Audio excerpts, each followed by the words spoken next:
Magandang araw mga kaibigan. Pag-usapan natin ngayon ang hindi na mapigilan na rallies worldwide. Bring home FPRRD. Grabe, nakakaano ng puso. Nakakatabang puso. And I believe itong mga rallies worldwide na ito ang nagpapatibay ng loob kay PRRD habang nakakulong siya sa Netherlands. Okay, panoorin natin itong balita ng Mata ng Agila, Net 25 News. Nagdadagdagan ng mga rally ng mga supporter ni dating Pangulong Duterte sa loob at labas ng Pilipinas. Iisa ang panawagan nila, ang mapauwi na sa bansa ang dating Pangulo. Si Eden Santos sa balita niya.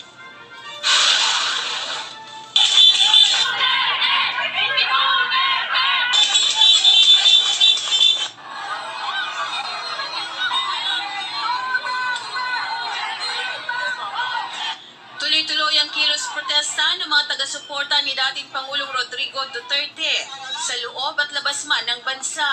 Patunay ang mga pro-Duterte rally na iisang isinisigaw, Bring Home FPRRD. We'll never get tired until you are home! Suportado rin ng mga ito ang War on Drugs campaign ng dating administrasyon. Ito, malaki-laki ito. 1.4 million plus surrendered for rehabilitation. Ito yung mga drug addict na isang pa rin ni Tatay Digong. Ito may 1.4 million na mga drug addict.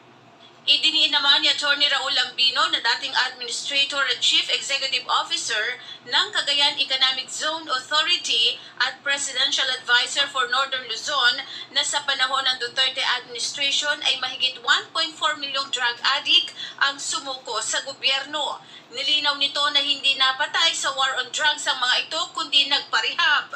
Anya, ito'y batay sa datos na inilabas noong 2019 ni dating Foreign Affairs Secretary Teodoro Teddy Locsin Jr.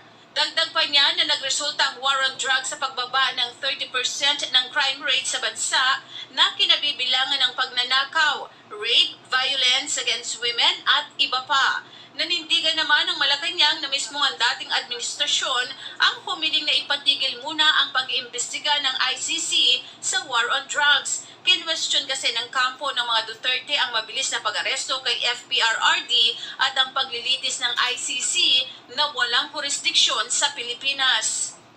Kung meron po sigurong dapat sisihin kung bakit nagpatuloy ang ICC, yun na rin po ay ang dating administrasyon dahil hindi sila agad kumilos patungkol dito sa mga kasong ito na nirereklamo patungkol sa madugong war on drugs.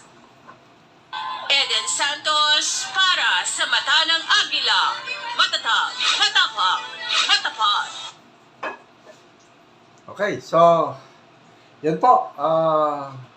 Nakakaiyak o nakakatuwa. Hindi ko maintindihan ang nararamdaman ko every time makakita ako ng kababayan nating Pilipino. Kababayan nating Pilipino na sumisigaw. We love PRRD. We stand with PRRD. Bring home PRRD. Nakakabingi yung sigawan. May mga rallies na talagang namangha ako. Hindi ko akalain magkakaroon ng rally sa gitna ng dagat. Mga Filipino seamen, I don't know kung saang lugar yun.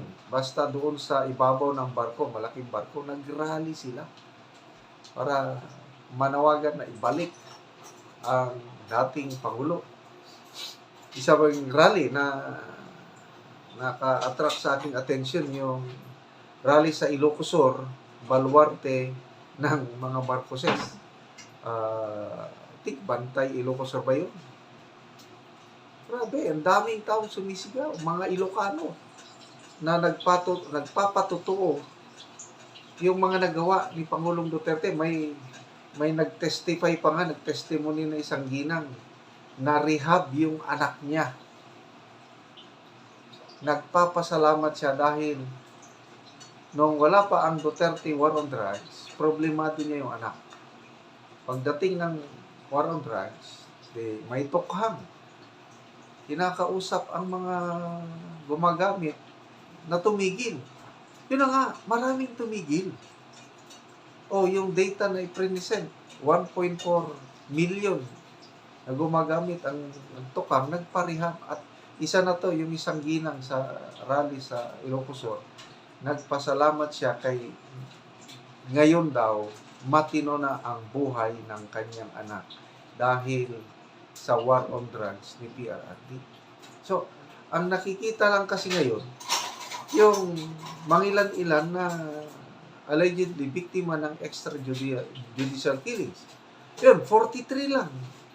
43 lang ang naisampang kaso o yung bilang ng namatay, 43 lang. Yun lang tinitignan. Din nila nakikita yung millions na buhay ang naisalba dahil sa war on drugs. But anyway, history will judge kung sino talaga ang nakagawa ng mabuti sa war on drugs. Ito bang administrasyong ito o ng panahon ni PRRD? History will judge. But this time, focus muna tayo yung madalian na wag nang hintayin ang September. Kasi ang September hearing, matagal pa yun. Binubuo na ang all foreign lawyers na defense team ni PRRD. So, si Secretary Roque, mabilis ang galaw, nandun. Umalalay kaagad kay Attorney Midaldia, kay VP Sara, of course, sa Presidente, para buuin yung all foreign lawyers. Wow! So, wala na sa defense team ni PRRD si Attorney Roque, kahit si Attorney Midaldia nagsabi na rin, once na nabuo na yung foreigner lawyers, magbibitiw na rin si ES Attorney Midaldia. So, yun po, mga kaganapan. Salamat po. Magkita-kita po tayo sa March 28 sa 80th birthday ni PRRD. Worldwide rally ito. Tuloy-tuloy pang Guinness World Book of Records na pinakamalaking rally in support sa isang Pilipino. Okay, mga kaibigan, salamat sa inyong panonood sa ating mga videos. Nakakatulong kayo ng malaki sa Tribong Talandi. Dahil ang sweldo natin sa channel ito is tinutulong natin sa tribo. Namimigay tayo ng yero at pako para ma-repair ang sira-sirang bahay ng Talandi. Panoorin nyo ang video na ito, kabalikat kayo sa pagtulong.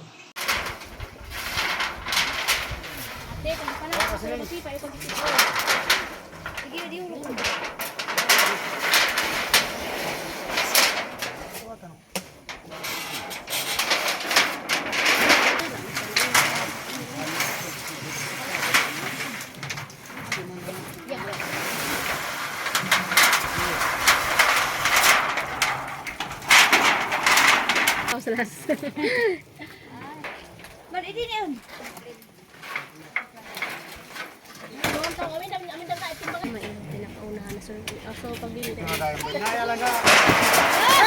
Agoy na lugdas. Nangabali nang kuan niya.